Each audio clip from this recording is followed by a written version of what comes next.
Senhor, o que queres que eu faça? Olá com vocês, tudo bem? Sou Frei Edson Matias e vamos dar continuidade à nossa reflexão sobre a primeira admoestação de São Francisco. Pois bem, nós fizemos uma caminhada longa até agora e eu usei aqui dessa primeira admoestação, dessas primeiras falas aqui, justamente para fazer uma introdução geral também à espiritualidade franciscana. Mas talvez agora chegou o momento da gente voltar mais para o texto, no sentido, vamos reler o texto nesse vídeo, e aí no próximo a gente faz um fechamento dessa primeira demonstração. Gente, vocês vão me desculpar, mas aqui em casa tem uma construção de um prédio aqui do lado que não tem jeito, sempre tem um barulho a mais. Então se tiver tendo algum ruído aí, vocês vão perdoando aí, mas não tem jeito, é das 6 da manhã às 7 da noite e não tem parado esse barulho, tá bom? Bom, a primeira demonstração é do corpo do Senhor que nós vimos. Então o texto começa dizendo: diz o Senhor Jesus a seus discípulos: eu sou o caminho, verdade e vida. Ninguém vai ao Pai senão por mim. Se conhecesses a mim, também conhecerias certamente meu Pai, e desde agora o conheceis e o viste. Diz-lhe Filipe: Senhor, mostra-nos o Pai e basta para nós. Diz-lhe Jesus: tanto tempo estou convosco e não me conhecestes? Filipe, quem me vê, vê também meu Pai. Bom, Francisco, como é costume em seus escritos, ele usa o tempo todo de passagens bíblicas. Se a gente pega qualquer outro, mesmo a regra franciscana, a regra não bulada, a regra pulada, a gente vai perceber, principalmente na não bulada no caso, a quantidade de textos evangélicos, os recortes também de salmos vão aparecer. Isso é bem comum de São Francisco. O interessante é como que ele liga, né, esses textos, um versículo ao outro. Aparentemente, se a gente fosse tomar assim, sem um conhecimento da espiritualidade, a gente até talvez ia falar assim: nossa, mas como que ele faz essa ligação assim? Parece que não tem tanto sentido.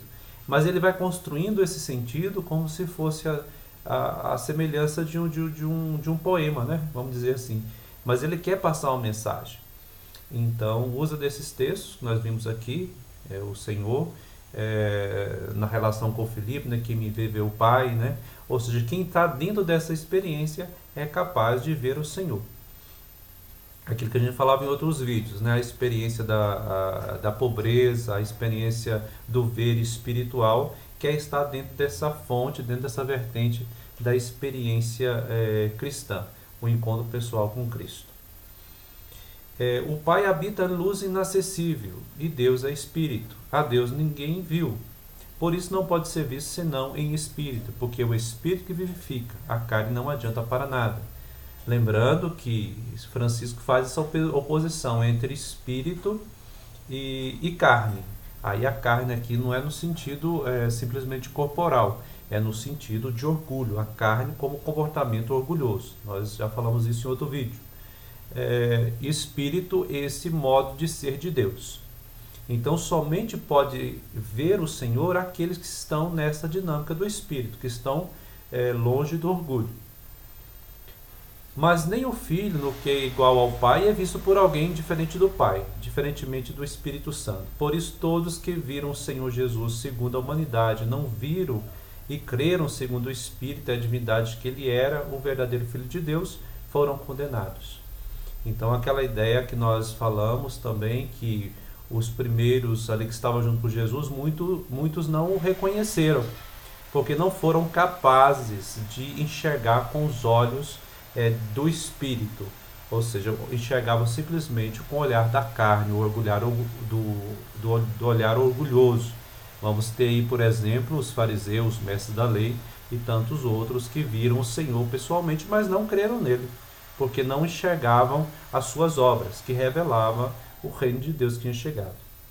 Assim também agora todos os que veem o sacramento, que se consagra pelas palavras do Senhor sobre o altar, pela mão do sacerdote na forma do pão e vinho, e não veem e creem segundo o Espírito da divindade, que é verdadeiramente o santíssimo corpo e sangue do Senhor Jesus Cristo, foram condenados.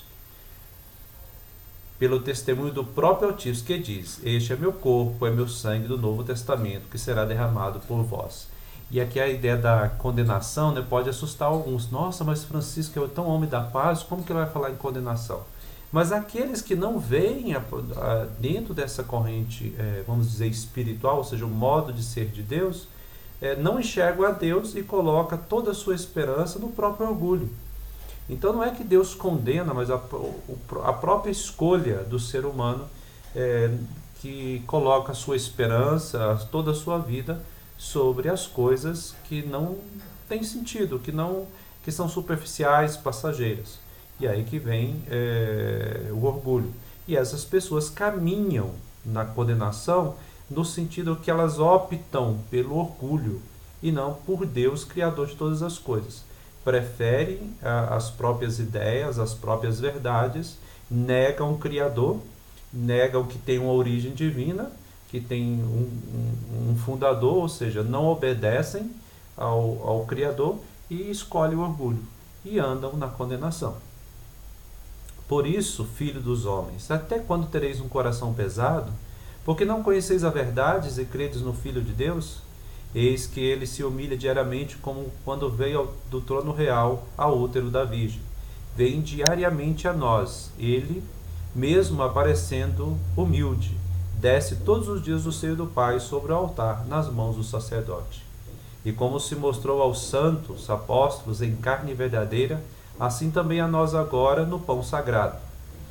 E como eles, com a visão de sua carne, só viam a carne dele, mas criam que ele era Deus contemplado com os olhos espirituais, ou seja, só foi possível contemplar o Senhor com os olhos espirituais. Assim também nós, vendo o pão e o vinho com os olhos corporais, vejamos e creiamos firmemente que é o seu altíssimo corpo e sangue vivo e verdadeiro. E deste modo o Senhor está sempre com seus fiéis, como ele mesmo diz: eis que estou convosco até a consumação dos séculos. Então esse é o texto primeiro da admoestação. Então o que nós devemos aqui talvez ter em mente que esse modo espiritual somente nasce desse encontro pessoal com Cristo.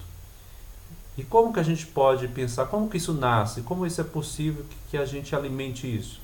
Meditação da palavra, busca pessoal, sinceridade na oração, e aí a gente começa, vamos dizer assim, por obra e graça de Deus, ver espiritualmente, ver para além da carnalidade. E quando eu falo isso, não estou dizendo alguma coisa etérea, longe de nós, não. É o ver além do orgulho humano, que quer ter a resposta para tudo, quer ter a pretensão de tudo, quer ter o controle de tudo. Não. Todas as manifestações, dons, tudo aquilo que há de bom em nós é a própria graça de Deus que acontece. E é a partir dessa graça que nós podemos ver e fazer a experiência desse Deus tão pessoal. E aí a gente tem que entender corpo e sangue do Senhor dentro dessa experiência espiritual. Dentro do espírito de pobreza, dentro do desapego do orgulho humano. Então é ser pobre em espírito, é ver a partir desse óculos novo, que é o modo de ser espiritual. Tá, isso requer, como eu disse, meditação da palavra, oração pessoal, aprofundamento, porque não é um conhecimento simplesmente racional, que eu decoro a partir de apreensão de conceitos. Não, é uma experiência religiosa, uma experiência espiritual que somente nós vamos conseguir compreender, intuir na medida que nós fazemos o caminho. É lógico que o refletir, o meditar nos ajuda a abrir a porta para isso. A própria graça vai nos ajudando na medida que nós refletimos. Mas é preciso confiar unicamente no Senhor e não simplesmente no nosso esforço. Fazemos a nossa parte, claro, mas principalmente a obra de Deus. Tá bom? Eu acho que deu para dar uma resumida assim, nesse texto, e aí a gente vai dando os passos seguintes na reflexão das admoestações. Gente, obrigado. Nós nos encontramos nos próximos vídeos. Paz e bem a todos. Até mais. Tchau.